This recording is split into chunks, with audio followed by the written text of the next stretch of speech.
welcome back to the channel. So today we're going to go ahead and I'm going to finish up the initial fermentation of our kefir water, and we're going to flavor it for a second fermentation. Now I did go 48 hours versus 24 hours because this is a very new, young kefir water starter. So we're going to go ahead and I'm going to show you how we're going to flavor it today.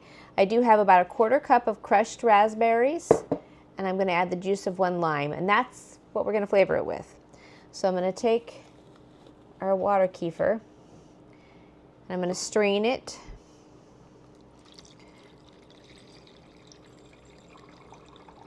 That smells good, guys. I can smell it.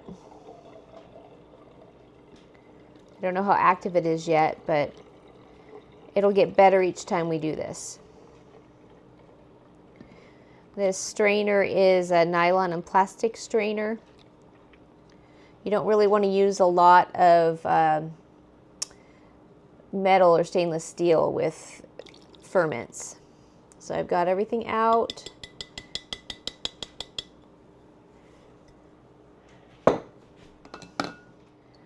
That's my water kefir grains are right there. I'm going to set these to the side because we will be using them to start another one here in a minute. Okay, now I'm going to go ahead and add my fruit. Like I said, today we're going to use some crushed raspberries. So I'm going to add that in to our ferment here. And then I'm going to add the juice of 1 lime.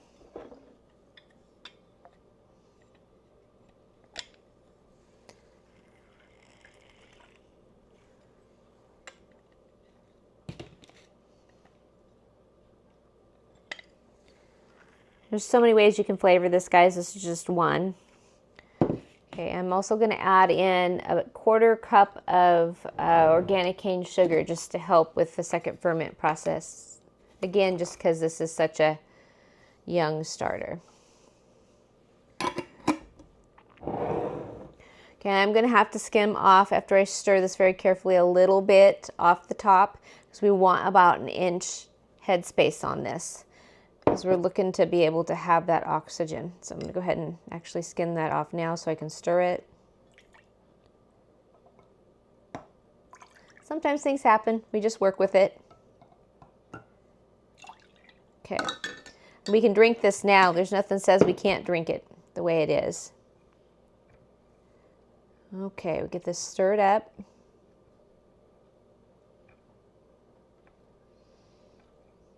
Any of y'all out there that have made water kefir before and have lots of experience with this, put your comments down in the comment section, your advice down in the comment section. I would really appreciate it, because like I said, this is something new for me, but I figured if I was going to do it, I might as well share it with y'all in case some of y'all don't know what water kefir is. Okay, so this time I'm going to use a solid plastic lid. We do want this to ferment, to bubble, build up a little pressure. Just not too much. We're going to let it sit for 24 hours. Might see how the bubble action's doing on it at that point. We might go 48, and I'll be back with you in another day or so when this is finished and show you the finished product. Thank you for hanging out with me, guys. I pray you have a blessed day, and Lord keep you and bless you. Thank you for tuning in.